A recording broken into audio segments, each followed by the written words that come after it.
Good morning students. Today's our topic is domestic electric circuit. देखो जो domestic electric circuit है, हम जो घरों में सर्किट यूज करते हैं उसमें 3 प्लग पिन को यूज करते हैं। तो जो 3 प्लग पिन्स होती है उसमें एक तो होती है लाइव वायर, एक होती है न्यूट्रल वायर और एक होती है अर्थ पिन, अर्थ वायर। जो सॉकेट होता है उसमें इन तीनों वायर्स को कनेक्ट करते हैं, लाइव वायर को लाइव पिन से और अर्थिंग वायर को अर्थिंग पिन से और न्यूट्रल वायर को न्यूट्रल पिन से। तो सबसे पहले हम पढ़ेंगे live pin.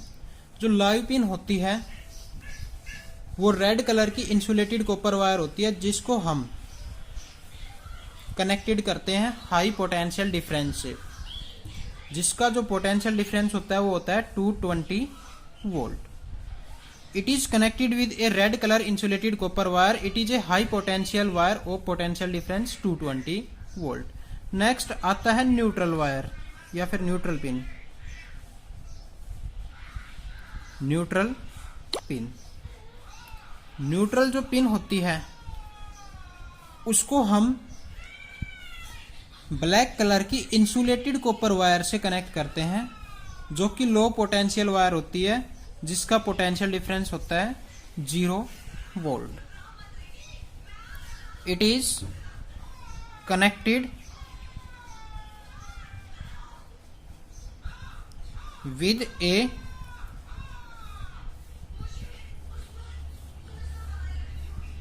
Black colour insulated copper wire,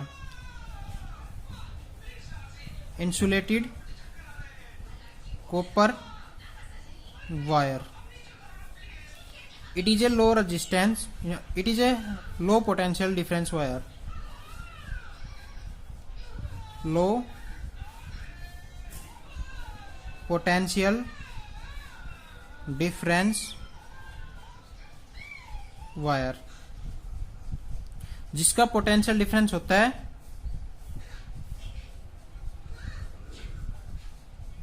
220 नहीं 0 volt, low potential difference 0 volt. उसके बाद नेक्स्ट आता है अर्थ पिन। अर्थ पिन,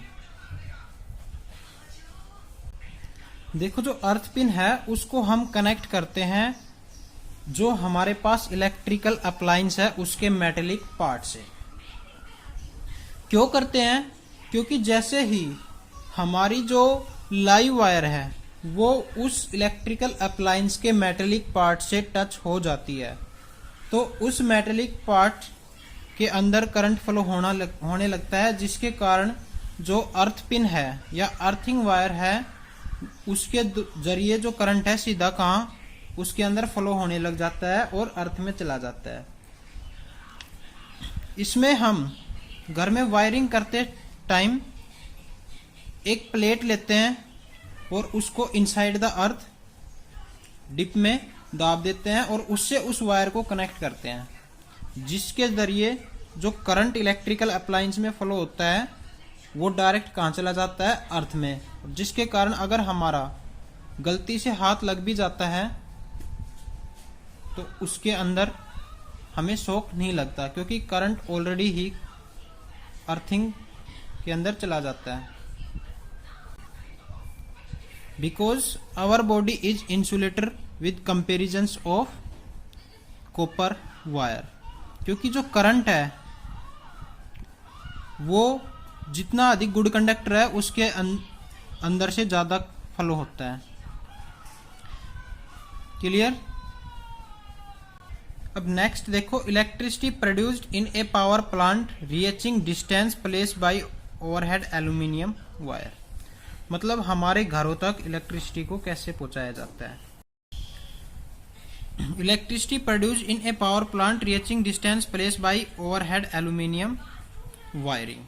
हमारे घरों तक जो बिजली है वो कैसे पहुंचाई जाती है? ये पावर प्लांट है। पावर प्लांट मतलब जहां पे हम बिजली बनाते हैं। इसमें एक लाइव वायर होती है और एक न्यूट्रल वायर। लाइव वायर तो कितने की 220 वोल्ट की, न्यूट्रल वायर 0 वोल्ट की। उसके बाद जो इंटरस्टेट ट्रांसमिशन लाइन है उसके जरिए हमारे जो ट्रांसफॉर लगे होते हैं वहां तक पहुंचाई जाती है एल्यूमिनियम वायर द्वारा। उसमें भी सेम जो वायर है वही यूज कर रखी है। आगे एक लाइव वायर 220 वोल्ट की और जो न्यूट्रल वायर है 0 वोल्ट की। फिर जो ट्रांसफॉर्मर है उसके बाद हमारे घरों तक पहुंचाई जाती है। नेक्स्ट है electric circuit in a house. हमारे घरों में जो इलेक्ट्रिक सर्किट हम यूज करते हैं देखो कैसे करते हैं। देखो इसमें 2 वायर हैं, एक तो न्यूट्रल वायर एक लाइव वायर। तो हम लाइव वायर पे सबसे पहले क्या लगाते हैं, पोल फ्यूज लगाते हैं।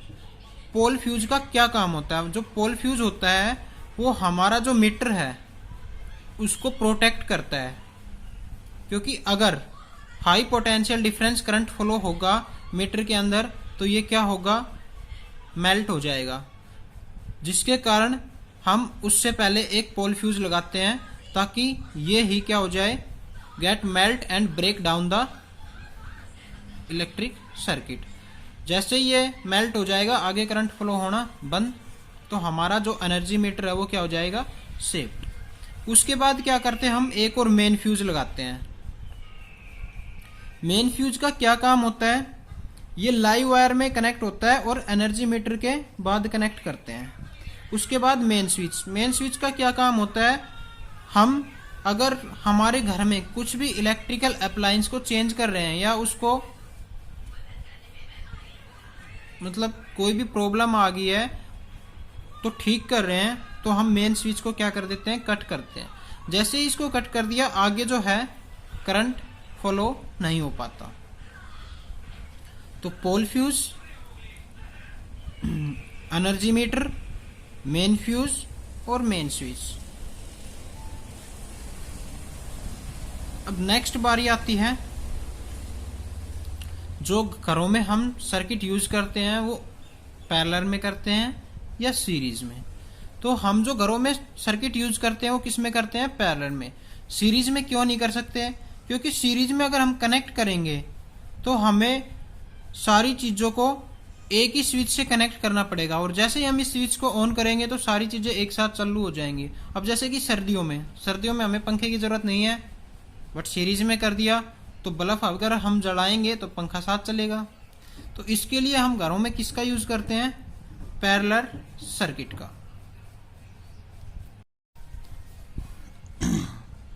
Electric fuse. देखो इलेक्ट्रिक फ्यूज क्या होता है, यह एक ऐसा डिवाइस होता है जो हमारे इलेक्ट्रिकल अप्लायंस को डैमेज होने से बचाता है। क्योंकि अगर हाई करंट फ्लो होता है तो ये get melts and break down the electric circuit. It is a device which protect the circuit and electrical appliance from the damage due to high current।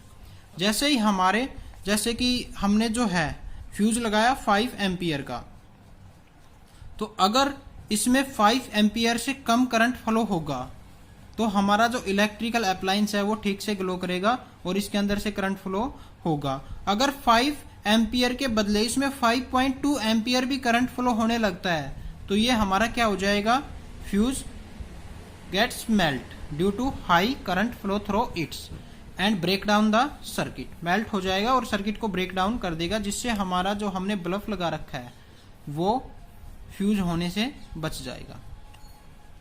Next इसका यूज किया जाता है overloading के लिए। ओवरलोडिंग मतलब अगर हम 5 एम्पियर करंट के फ्यूज से 10 एम्पियर कि कोई भी इलेक्ट्रिकल अप्लायंस को जला रहे हैं तो वो क्या कहलाएगी, ओवरलोडिंग, जिसके कारण भी हमारा जो इलेक्ट्रिक फ्यूज है वो क्या हो जाएगा, मेल्ट हो जाएगा।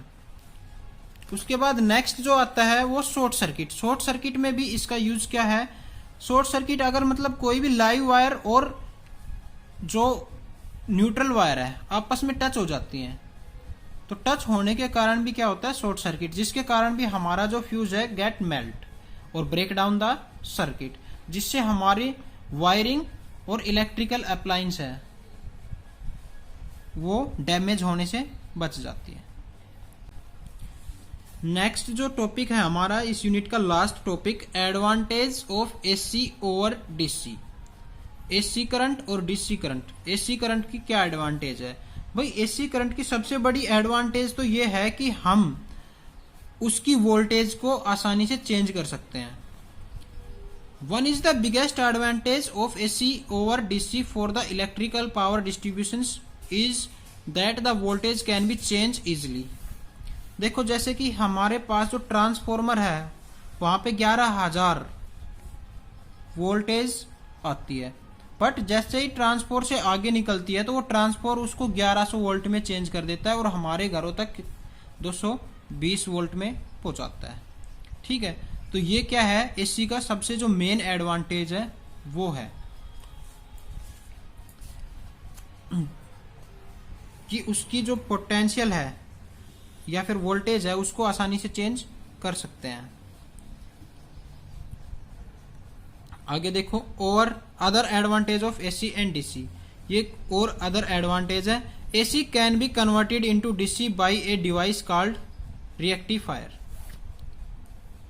अब हमारा जो मोबाइल चार्जर है हम उसको किससे लगाते हैं? एसी, बट उसके अंदर रिएक्टिफायर लगा होता है क्योंकि हमारे जो फोन के अंदर बैटरी है जिसके अंदर हम उस चार्ज को स्टोर कर रहे हैं वो कैसी है? डीसी करंट के डिवाइस के लिए है। तो उसको जो हमारा मोबाइल चार्जर है एसी करंट को किस में कन्वर्ट कर देता है? उसके अंदर जो रिएक्टिफायर लगा होता है डीसी के अंदर। नेक्स्ट जो एडवांटेज है, AC can be used at different voltage without converging of voltage is easily. जो मेन एडवांटेज आपसे बताई थी कि आसानी से हम उसको अलग अलग वोल्टेज के अंदर चेंज कर सकते हैं।